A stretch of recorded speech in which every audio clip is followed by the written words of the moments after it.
आज की वीडियो में मैं आपको बताऊंगा कि हम दी गई सीवर लाइन की ड्राइंग के मुताबिक मौका पर सीवर लाइन और मैनहोल्स का लेआउट कैसे करते हैं और किए गए लेआउट को मद्देनजर रखते हुए हम मैनहोल सीवर लाइन के लेवल को कैसे कैलकुलेट करते हैं और इन कैलकुलेट किए गए लेवल के जरिए हम मौका पर सीवर लाइन और मैनहोल की एक्सीवेशन कैसे करवाते हैं। तो बढ़ते हैं आज के टॉपिक की तरफ। सीवर लाइन की एक्सीवेशन करने के लिए हम सबसे पहले नंबर पर ड्राइंग पर देखेंगे जिस जगह पे हमने मौका के मुताबिक हमने एक्सीवेशन करानी है वहां पे हमारा जो मैन होल का प्लान है वो क्या है। इधर हमारे पास जो मैन होल का इनर डाया हमें ड्राइंग पे दिया गया है वो है 2 फीट और 6 इंच। इसी तरह इसमें जो एक्स्ट्रा मार्जिन होते हैं जैसे कि ब्रिक वर्क और जो नीचे हम मैन होल के पीसीसी डालते हैं, इसी तरह मैन होल के नीचे जो हम स्टोन डालते हैं, इन सब को ऐड करें तो हमारे पास मैन होल की जो एक्सीवेशन का टोटल डाया बनता है वो है 5।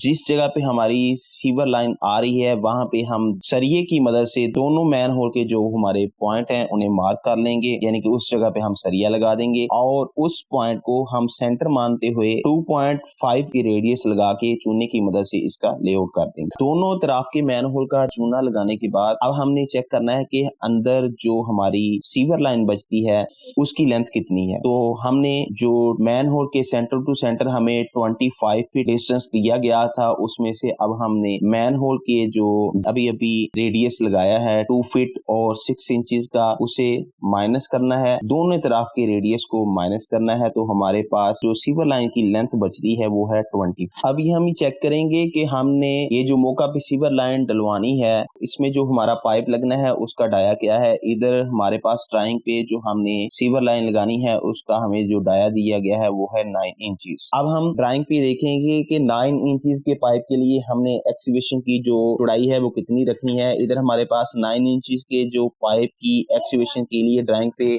चौड़ाई दी गई है वो है 2 फीट और 9 इंचेस। अब हम मैन होल के सेंटर पॉइंट से दोनों इतराफ पे 1 फीट और 4.5 इंचेस 1 फीट और 4.5 इंचेस के निशान लगा लेंगे और इन लगाए गए दोनों निशानों के ऊपर डोरी रख के चूने की मदद से चूना लगा देंगे। और ये तो हो गया हमारा एक्सीवेशन का लेआउट। अब हम इस एक्सीवेशन के लेआउट के बाद मैन होल और सीवर लाइन के जितने भी पाइप लगने हैं उनके लेवल्स को कैलकुलेट करेंगे। इधर हमारे पास दोनों तरफ पे जो MH1 और MH2 है, MH1 का जो हमें इन्वर्ट लेवल ड्राइंग पे दिया गया है वो है 730। इसी तरह MH2 का जो इन्वर्ट लेवल हमें ड्राइंग पे दिया गया है वो है 729.93। यानी कि दोनों मैन होल के इन्वर्ट लेवल तो हमें दिए गए हैं। अब हम इस दोनों मैन होल के दरमियान लगने वाली जितनी भी सीवर लाइन है उसके जो पाइप हैं हर पाइप का इन्वर्ट लेवल कैलकुलेट करेंगे। तो सबसे पहले नंबर पर हमने ये जो टोटल हमारी लेंथ है इसमें से अब हमने मैन होल का जो इनर डाया है उसका रेडियस माइनस करना है। तो हमारे पास जो सीवर लाइन की लेंथ आएगी वो आएगी 22 फीट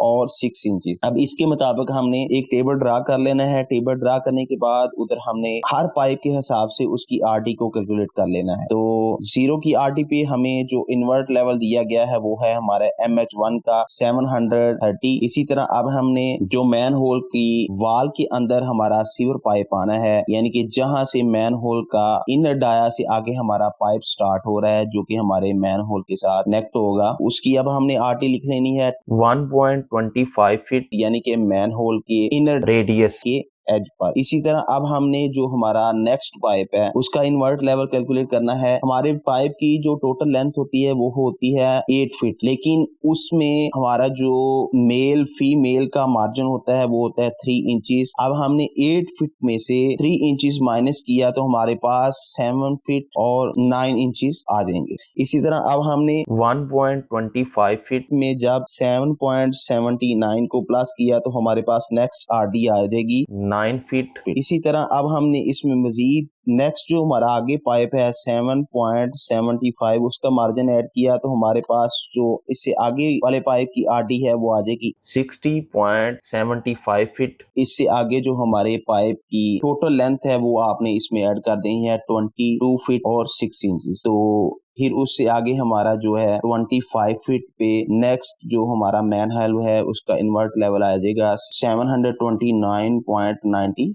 तो ये दरमियान में जितने भी हमारे पाइप लगने हैं उसकी अब हम इन्वर्ट लेवल को कैलकुलेट करेंगे। तो इधर हमारे पास जो सीवर लाइन की स्लोप दी गई है वो है 0.35%। इधर अब आपने 0.35% को डिवाइड 100 पे करना है और मल्टीप्लाई आपने कर देना है जो आपने आरडी निकाली है 1.25 फीट। तो जो भी आपके पास मार्जिन आया अब आपने उसे फर्स्ट मैन होल की इन्वर्ट लेवल में से माइनस कर देना है जो हमारे पास है 730। तो आपके पास जो 1.25 फीट की आरडी है उसका इन्वर्ट लेवल आ जाएगा 729.99। इसी तरह अब आपने नेक्स्ट जो आरडी है उसे यानी कि स्लोप हमारे पास 0.35 को आपने डिवाइड 100 पे करना है और मल्टीप्लाई आपने कर देना है 9 फीट। जो भी आपके पास आया आपने उसे फर्स्ट जो हमारे मैन होल का इन्वर्ट 730 में से माइनस कर देना है। तो 730 में से हमने माइनस किया तो हमारे पास जो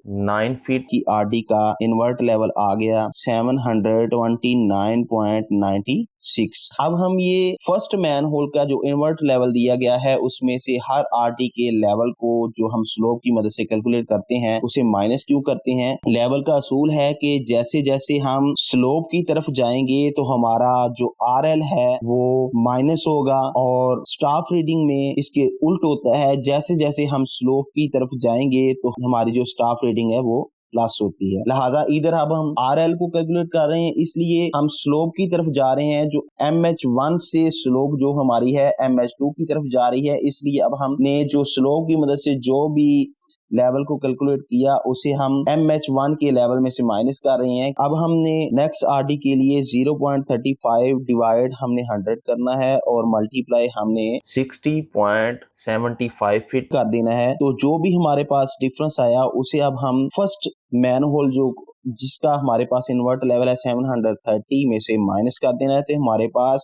60.75 फीट की आरडी का इन्वर्ट लेवल आ जाएगा 729.93। इसी तरह अब हमने नेक्स्ट आरडी का इन्वर्ट लेवल कैलकुलेट कर लेना है जो कि हमारे पास स्लोप है 0.35 डिवाइड 100 मल्टीप्लाई आपने कर देना है 22.5 फीट से। जो भी आपके पास आया आपने उसे फर्स्ट मैन होल की इन्वर्ट लेवल में से माइनस कर देना है 730 में से। तो आपके पास जो MH2 में पाइप कनेक्ट होगा 22.5 फीट की आरडी पे उसका इन्वर्ट लेवल आ जाएगा 729.92। इसी तरह अब हमें MH2 का जो इन्वर्ट लेवल वो पहले से ड्राइंग पे दिया गया है 729.93। जो हमने इन्वर्ट लेवल कैलकुलेट किए हैं इनकी मदद से अब हम मैन होल की बेड की एक्सीवेशन का लेवल कैलकुलेट कर लेंगे। इधर हमारे पास जो मैन होल का सेक्शन दिया गया है उसमें हमारे पास पाइप के नीचे जो बेंचिंग का मार्जिन है वो है 4 इंचेस। इसी तरह नीचे जो हमने PCC 148 की डालनी है उसका भी मार्जिन हमें 4 इंचेस दिया गया है। इसी तरह अब हमने नीचे जो स्टोन वगैरह डालना है उसका भी हमें मार्जिन 4 इंचेस दिया गया है। तो हमारे पास ये हो गया, तीनों मार्जिन को प्लस करने से हमारे पास हो गया 12 इंचेस। 12 इंचेस में अब हमने पाइप की जो वॉल थिकनेस है उसे कैलकुलेट कर लेना है। तो पाइप की वॉल थिकनेस को 9 इंचेस का पाइप अगर आपके पास मौके पे पड़ा हुआ है तो उसकी आप वॉल थिकनेस यानी कि पाइप की मोटाई को फीते की मदद से चेक कर लें। अगर मौका पर आपके पास सीवर पाइप मौजूद नहीं है तो आप उसकी जो वॉल थिकनेस है वो फार्मूला की मदद से भी कैलकुलेट कर सकते हैं जिसका फार्मूला है D/12+1। इधर हमारे पास D क्या है, पाइप का जो डाया है वो है हमारे पास 9 इंचेस।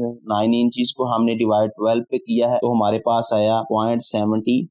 इसमें अब हमने फार्मूले का 1 प्लस कर लेना है तो हमारे पास जो पाइप की वॉल थिकनेस आई 1.75 इंचेस। अब हम मैन होल की एक्सीवेशन के लिए जो हमारे पास इन्वर्ट लेवल दिया गया है उसमें पाइप की वॉल थिकनेस प्लस बेंचिंग का जो मार्जिन हमें दिया गया है 4 इंचेस प्लस PCC 148 का जो हमें मार्जिन दिया गया है 4 इंचेस प्लस इसमें जो बजर का मार्जिन हमें दिया गया है 4 इंचेस। जब ये सभी वैल्यूज को माइनस करेंगे क्योंकि अब हम इन्वर्ट लेवल पाइप से नीचे मैन होल की बेड की तरफ जा रहे हैं तो हमारे लेवल का असूल है कि जैसे जैसे हम नीचे जाते हैं हमारा RL माइनस होगा। इधर हमारे पास मैन होल का जो इन्वर्ट लेवल दिया गया है 730 में से अब हमने 1.40 को माइनस किया तो हमारे पास जो मैन होल के बेड का इन्वर्ट लेवल आया वो आया 728.86। इसी तरह अब हमने सीवर लाइन के बेड का इन्वर्ट लेवल कैलकुलेट करना है जिसके लिए हमने सीवर लाइन के नीचे हमारी जो सैंड कुशन दिया गया है प्लस इसमें पाइप की वॉल थिकनेस दोनों को हमने प्लस कर लेना है। सीवर लाइन के नीचे जो हमारी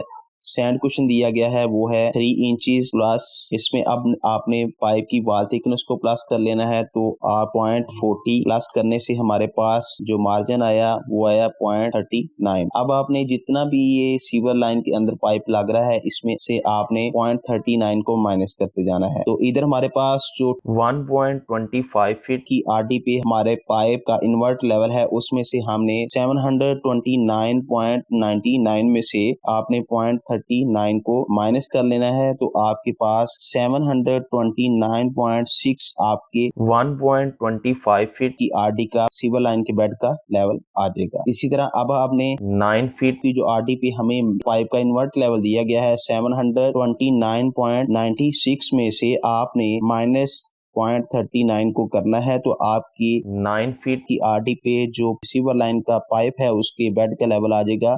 729.57। इसी तरह 60.75 फीट की आरडी पे जो आपके सीवर लाइन के इन्वर्ट लेवल दिया गया है 729.93 में से आपने माइनस 0.39 को कर लेना है, जो हमारे पाइप की वॉल थिकनेस और पाइप के नीचे सैंड कुशन डालना है उसका मार्जिन है 0.39। तो आपके पास सीवर लाइन की बेड का लेवल आ जाएगा 729.54। इसी तरह आपने 22.5 की आरडी पे जो आपके सीवर लाइन का इन्वर्ट लेवल दिया गया है 729.92 में से आपने सैंड कुशन और पाइप की वॉल थिकनेस के मार्जिन को जो हमारे पास है 0.39 को माइनस करना है, तो आपके पास सीवर लाइन के एक्सक्यूवेशन के बेड का लेवल आ जाएगा 729.53। इसी तरह जो MH2 है उसका इन्वर्ट लेवल हमें दिया गया था 729.93 में से 1.40 को माइनस किया, तो आपके पास 728.79 आपके MH2 जो है उस एक्सक्यूवेशन के बेड का लेवल निकल आया 728.79। इस तरीकाकार से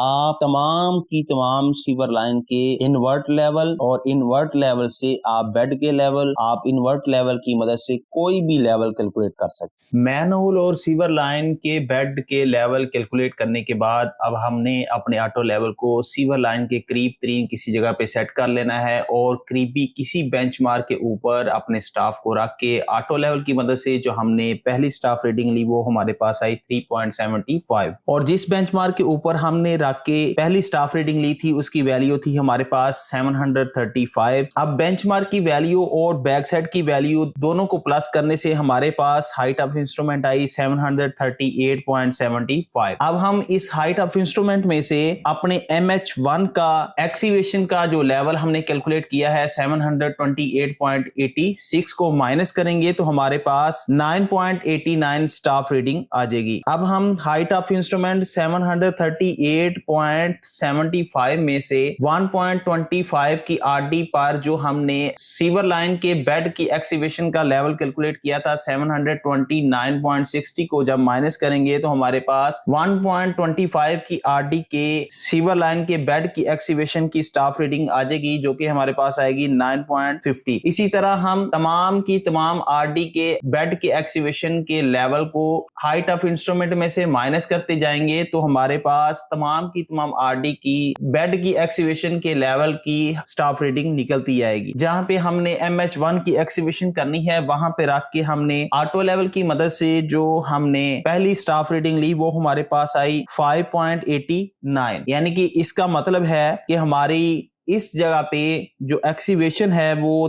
तकरीबन 4 फीट मजीद नीचे जाएंगे तो हमारे MH1 की एक्सीवेशन कंप्लीट हो जाएगी। इस तरह से आप तमाम की तमाम आरडी पे स्टाफ रेटिंग पढ़ते हुए तमाम के तमाम सीवर लाइन की एक्सीवेशन करवा लेंगे। अगर आपको वीडियो पसंद आई हो तो चैनल को लाइक और सब्सक्राइब करना ना भूलें और साथ में घंटी का बटन भी प्रेस कर दें ताकि मजीद आने वाली वीडियो आप तक पहुंचती रहे। मजीद हमारी रहनुमाई के लिए कमेंट बॉक्स में अपनी राय का इजहार जरूर कीजिए।